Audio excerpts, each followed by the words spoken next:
A vaqueirama, pessoal. É uma na vaca, pessoal. E não sei se vocês já perceberam, quem trabalha com gado no campo, que o animal, quando ele se sente apertado, ele sempre procura um local mais difícil para se esconder, para dificultar você levar ele ou conseguir fazer o que deve, por conta que ela acha que o lugar mais difícil é um lugar mais fácil para ela se proteger. Então ela tá aqui, já tá, ó, que é a ortiga aqui, o carro já queimou, eu também, e ela fica se amoitando nos cantos mais difíceis, tá? Dificultar para ver se você desiste, mas com nós não tem isso não. Ei, ei, ei. Com nós não tem essa não, de querer desistir não, ela vai para lá para baixo. Vamos tratar dela.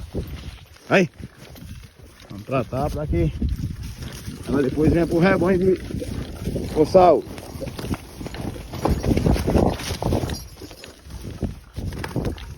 Ei! Ah!